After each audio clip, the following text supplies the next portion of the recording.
Geico's motorcycle expertise means I'm covered by people who know bikes like I do. I'm happy as a clam. Disclaimer. No conclusive scientific research has shown clams can experience happiness. I just meant that I feel really good about my coverage. I mean, even if you took the clam out for the best day ever, visiting the zoo, taking a scenic ride, knowing you're insured by specialists, and sharing a strawberry ice cream cone together, the clam would not feel happy, and your strawberry cone would taste sort of clammy. Ew. Geico's motorcycle specialists who know bikes like you do assume no liability for clammy ice cream cones. Geico. Expertise for your motorcycle. This is American Adventure, the first in a series of special programs presented by the National Broadcasting Company in cooperation with the University of North Carolina. American Adventure deals with the soul of America as a living organism. Here, then, each week we dramatize man's greatest adventure on American Adventure.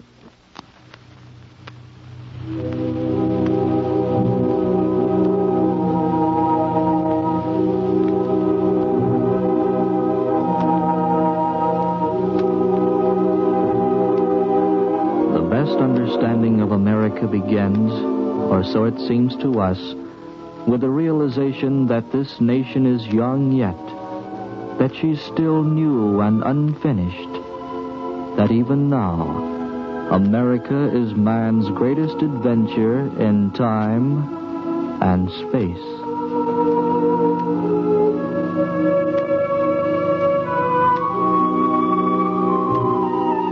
The University of North Carolina, through a grant in aid from the National Association of Educational Broadcasters, made possible by the Fund for Adult Education and independent agency established by the Ford Foundation, presents American Adventure, a study of man in the New World.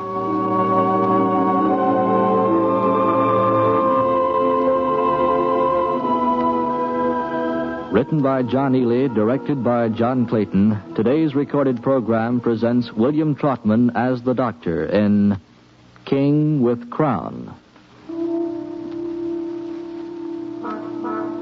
I've sailed most of the waters of the world in my day. Sailed a Yankee brig built in Maine. Carried rum and sugar. Carried tobacco and cloth. Carried slaves. I carried slaves in 1793 from West Africa to New Orleans. Strangest voyage I ever made. And it wouldn't have been an unusual voyage at all if it hadn't been for the Englishman. You say you expect no trouble from the Negroes or the crew? None at all. How disappointing. Would you tip that bottle my way a bit, Fletcher? Oh, yeah. How very unromantic of you, Captain.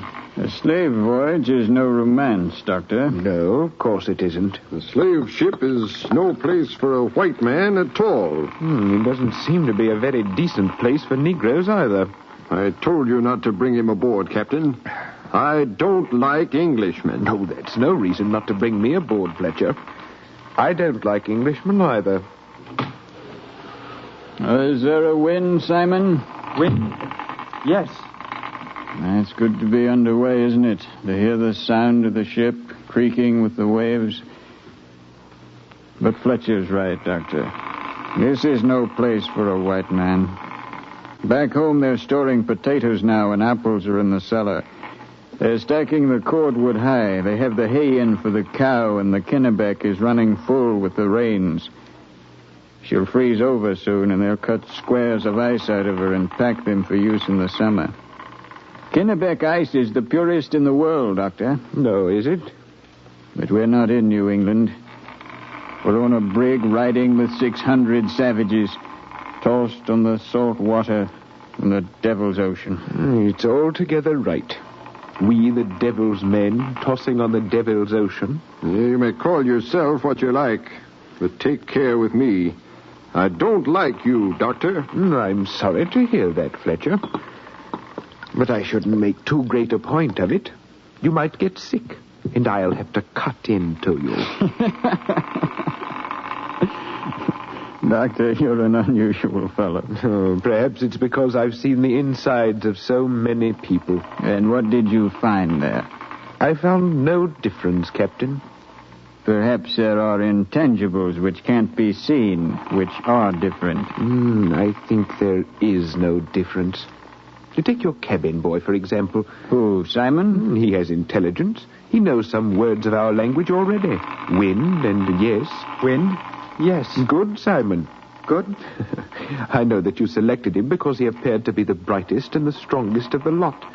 But this boy is not to be discounted. Cattle are strong, and parrots learn to speak. Oh, yes, of course. Yes, of course. But still, who's to say we're better than he? I'll say it. Doctor, your sentiments are rather out of place aboard a slaver. Why are you here? Well,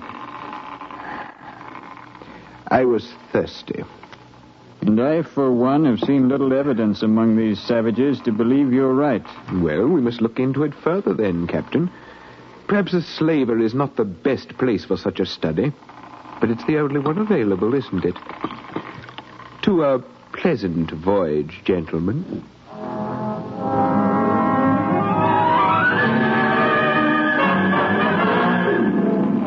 I found out years ago that I couldn't run a slaver. I was too considerate. So Fletcher, whose mind was never changed, who was never stimulated by a new thought or a new method, ran my ship. With iron and a cat-o'-nine tails he ran it. A cruel thing, that whip. Pieces of metal held by long leather strips. Even when used by an average man, it would leave scars that would never come off. And Fletcher was the strongest man I have ever seen. What did he do, Fletcher? Oh, hello, Captain. What did who do? This Negro. Him? Oh, he wanted something. He kept on and on. What? He's one of their leaders, that's all. And he kept on and on, making demands. You gotta keep them in their place aboard a slaver, Captain. In this manner and by this man, my ship was run. Smoothly, efficiently, with nothing out of the ordinary permitted. But this was not an ordinary voyage, nevertheless. The English doctor who had joined us at the slave camp in Africa was no ordinary person. And he had dedicated himself to an experiment with my Negro cabin boy. Table, damn it, table. Table. Chair. Chair? And what is this? Clock? No, Simon, this thing here. Map. Exactly. Fine work. Now, what's this? Lamp. And this? Picture. Of whom? Man. Which man? Washington. Ton. Ah. Now, who was Washington? King without crown. King without crown. It had taken them several minutes to arrive at that definition of Washington, and they had no less difficulty with other notables. In the beginning was the word. Beginning? Beginning. At the first. In the number one. Ah. Now, in the number one was the word. Word? Yes, word. What does that mean? Well, Christ, I think. Christ? A son. Ah. God's son. A king with crown's son. Ah, yes. In the number one was the king with crown's son. And the king with crown's son was with the king with crown. And the king with crown's son was the king with crown. The Englishman would teach all day, hardly permitting Simon to move.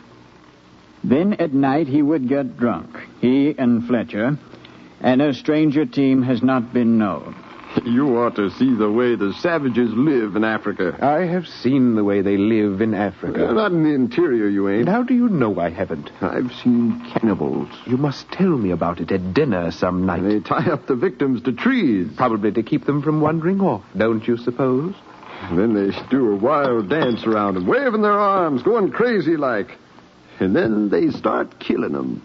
Cutting them with sharp stones, gouging them piece by piece, limb by limb. There's some sadism in all of us. Even in you, my dear Fletcher. What does that word mean? Sadism? It means love of torture. In me? And me. But less in me. I notice you carry your whip with you wherever you go. Never know when I'll need it. I see, of course. Fletcher has often told me that the women are the worst of all, Doctor. Oh, you ought to see them women. The way they kill makes your blood cold. I've seen tigers kill. But tigers are nothing like women. They're better off in America. Far better off as slaves. Perhaps not if you were to educate them in Africa, Captain. I seen them kill a girl once. Pretty girl for one of them. Living sacrifice. We have our wars, too. But they do this just to keep the chief and the priests in power. Exactly. So have been some of ours. On a full moon, the priests go from hut to hut looking for the prettiest girl. They know which one they're going to take, you see, but they go into every hut over and over just to see the girls and the parents' faces. And then they pick this girl and they take her off to the priest's temple, you know. I think we follow you, yes. And then when the sun is high, they cover her skin with some sort of chalk and walk her down to the creek's edge. And they tie her arms and legs to a stump. I seen this myself. And then they offer her up to the gods. And if the parents make any sign of grief, well, they take the parents... I think I'll go out on deck and get some air. Oh, if these stories shock you, Doctor, you should wait until Fletcher really gets going. I don't think I get the same pleasure out of these stories that Fletcher does. Man's mistreatment of man has a long history, and I like no part of it. Oh, this was a girl they killed, not a man. So it was. You're right. You're so very right always. So very clear, Fletcher.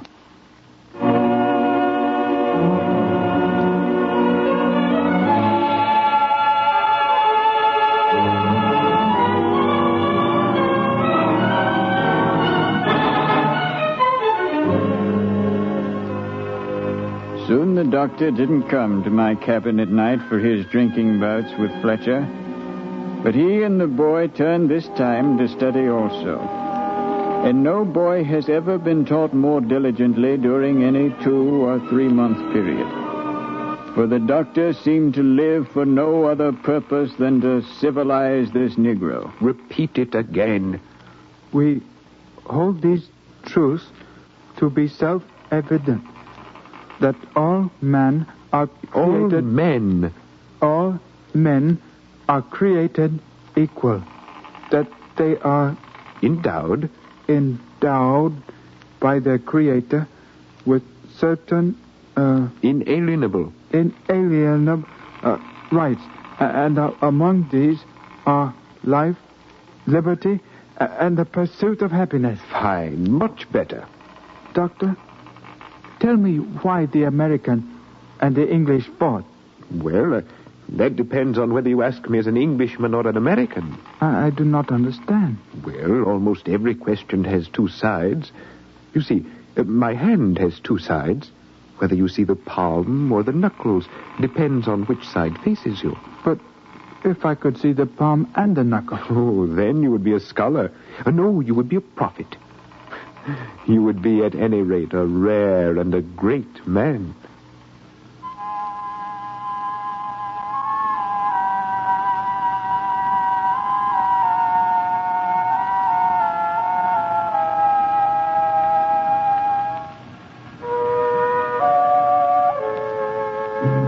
This is my commandment, that ye love one another as I have loved you.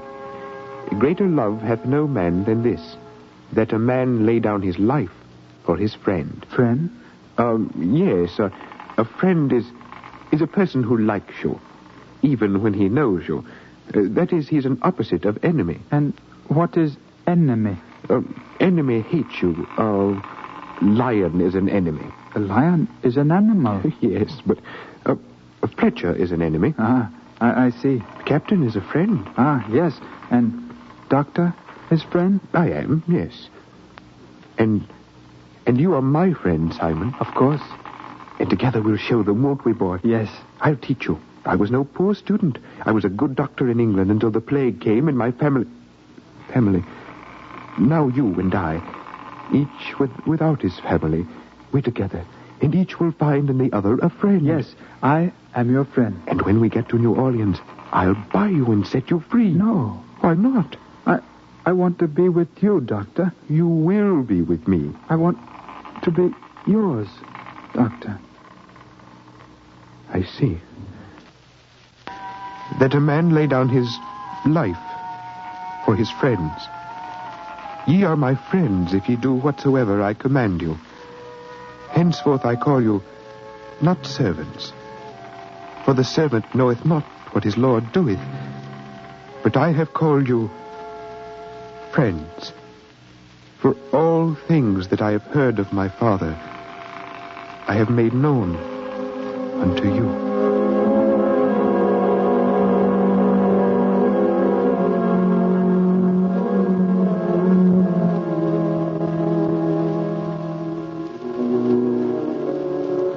Doesn't look well to me, Doctor. No, he's strong. He studies too much. Amazing mind. You make a strange pair walking the decks together. He's really quite a student, you know. He's a savage. Is he now? It's a sin to educate him. What an amazing definition of sin you must have, Fletcher. Well, the Bible says that Noah had 3 sons. Who were those 3 sons, Captain? Ham, Shem, and Japheth. Yes, and one of the 3 of them did something or other. And so God put a curse on him and said his descendants would serve the other 2 forever. I see. And they're the black ones. You've traced this yourself, have you? I'm not so dumb I can't figure that out. No, I should say that you'd have to be absolutely brilliant to trace back the Gentiles and Negroes to Noah. And if you are right, in that they have to serve. I'm right. Didn't Jesus say that the meek shall inherit the earth? Yeah, that's in the New Testament. So it is. I believe it was written after the Old. Now look out, you smart sniveling All right, gentlemen. Let's remember where we are. Let's remember where we are.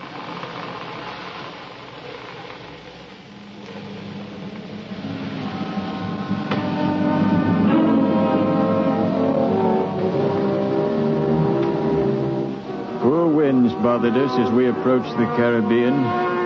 And it took us about 2 weeks to go the distance 2 days should have taken us. And once a gale quite took us out of our course. But through fair weather and squalls, the same scene was with us. Fletcher and his men watching sullenly. The Negroes watching suspiciously when they could see it all. The tall Englishman and the Negro boy with their books. Philadelphia is the largest city in the United States of America. Down below were 600 savages, naked and sullen, angry and pitiful. And but one black man aboard, a boy, had his head high. Europe is divided into many different tribes. Among them, England, France, Germany, Austria, Italy, and England. You said England once. Spain. We moved up the Caribbean Sea each day, bringing us closer to New Orleans. And as we progressed, the feeling grew in me that the doctor and his Negro couldn't upset the order and system of a slaver without consequences. But the ominous consequences when they arrived were not from Fletcher and his crew as I had feared, nor from the slaves, but from the hand of God. You notice the rash on the neck, Doctor? Yes. I haven't told anyone else as yet. I saw it only a moment ago. I see. The boy hasn't awakened yet, of course. I know what this means to you, Doctor. Do you? As much as anyone can love a boy whom he has changed from a native of Africa to a student of American history and Christian faith, I know. Simon. Before you waken him, I should like to remind you of the practice which is customary aboard slave vessels when a Negro breaks out with typhus. This is a slaver, Doctor. Remember that now, and the policy that is followed is not really inhumane when you consider the fact that there are several hundred of us aboard. I will expect you to diagnose this case and take action suited to the occasion. I can save this boy, Captain, with a little luck. At what price to yourself and every man and Negro aboard? No one can tell the danger. We don't understand the disease. Then understand this. I sympathize with you. But a slaver is run by habit, by the unwritten laws of 1,000 voyages long since made by other ships and other men. No captain stands in the way of those laws and makes his port. Remember where you are, Doctor. Yes. Wrap him up in the rug and take him out of here. There's tar on deck. I'd coat my hands with it before I moved him if I were you. Well, what is it? I was just thinking. God has a way of following me with his own cat o' nine tails.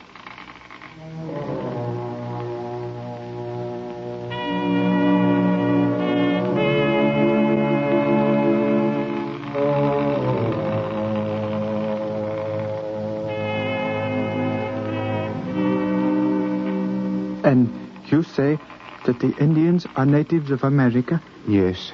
And they are still in the western part of the country? Oh, they're over there somewhere, but let's not talk about them. They don't matter to us, do they? Yesterday you said that every fact and every person is important, and that... Yesterday doesn't matter either.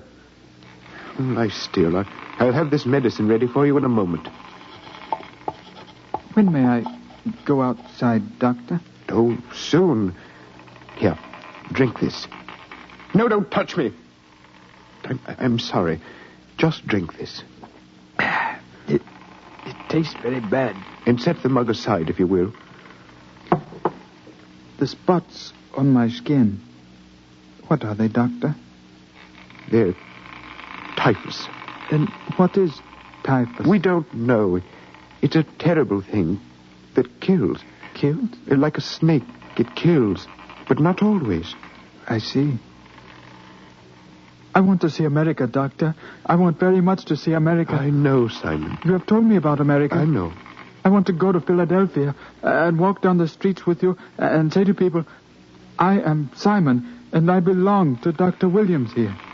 Sometimes, Simon, we make our plans without considering the will of God. And you belong to him, Simon, just as you do to me.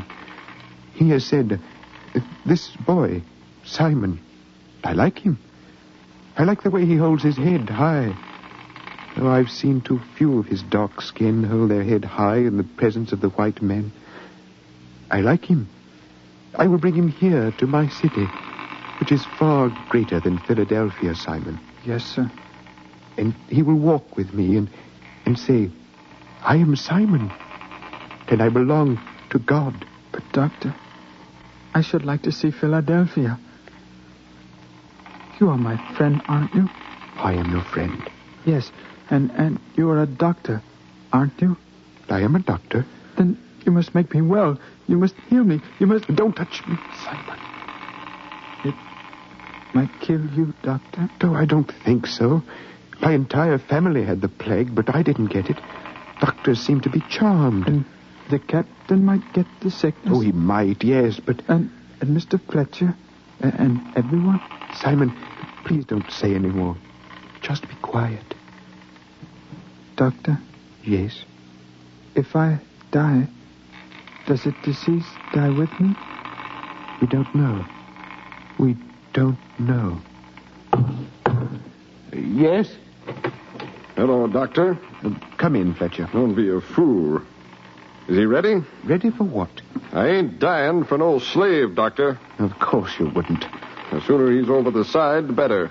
We'll need help in a few minutes to carry him up on deck. Carry him? Let him walk. I'm not touching him. You can't expect a boy to walk to his... There's a way to make people walk, Doctor. You better find it. I can walk, you see. Simon, don't get up. Don't touch me, Doctor. But you're very weak, and the medicine I gave you will put you to sleep in a few minutes. Then I'll carry you up there. I carried you here wrapped in that rug, you see, and I'm perfectly well. Don't touch me, Doctor. I think that it will die with me.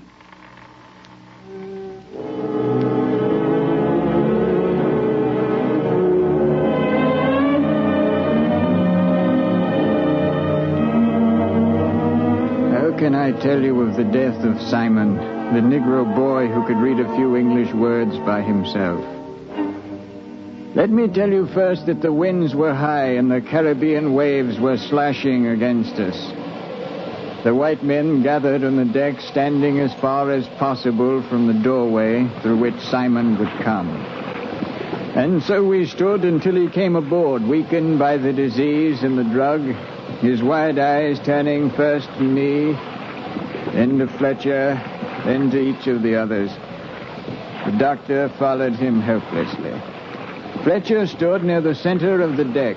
All right, Simon. Simon swayed on his feet, seemingly unable to focus his eyes on Fletcher. Don't make it hard for us, and everything will be fine. Simon seemed to barely hear him, if at all. Well, drop that net over him. Be quick before he moves. Just a moment there. I gave the boy a drug so he'll be unconscious in a minute. You can do what you like then. There's no time, Doctor. You men... No, you'd rather see him scream through the mesh of net. You'd rather hang him 5 feet above the waves and hear him cry out for mercy, hadn't you? Talk about the savages of Africa, but what are you? A monster. A savage in spite of every thought and fact which greater men have tried to give you. Well, understand this. This boy will not be thrown over the side until he reaches unconsciousness. A cat o' nine tails slashed the body of the Englishman. Fletcher, stop that. Do you hear? You'll kill him. I try as best I could to stop him. I was only thrown aside as in the fierceness of his nature, Fletcher brought the whip down on the doctor. And the doctor was unable to rise from the deck. Each time he tried, Fletcher would beat him back, the strongest man I've ever seen. And then, as for a second time, I was trying to stay his hand, a gasp went up from the men. For the Negro boy had suddenly moved to the edge of the deck. What's he doing over there? Then, with a final look at the bleeding doctor, Simon? The Negro boy plunged into the sea. Simon! Why did he jump? Why didn't he act like a savage? Why didn't he act like a savage?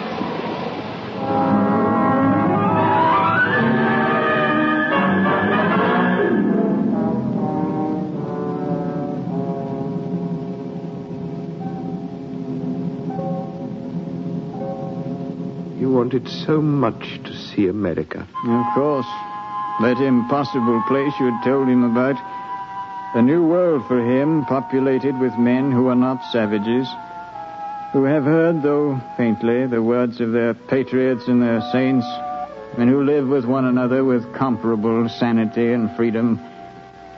Of course, he wanted to see it. The cities amazed him when I told him of them. Yes, I should imagine they would. But what of Fletcher? What's to be said of him, Captain? Not much to be said of Fletcher. Unless you need a man to run a slave ship.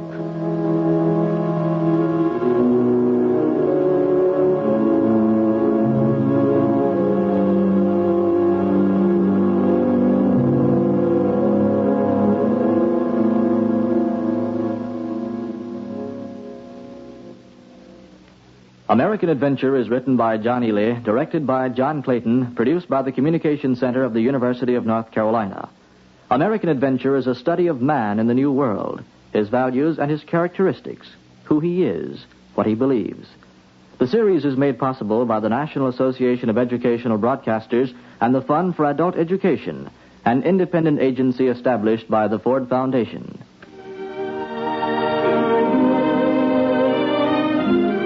Many of the programs on this new radio series are taken from actual events. Others are not. Today's was not. Where we touch history, we'll make an effort to touch it accurately. But our chief purpose is to study themes, not incidents. 9 professors of the University of North Carolina serve as consultants for American Adventure. They do not always agree on the content or merit of these scripts, but the series is indebted to them for their criticisms and suggestions.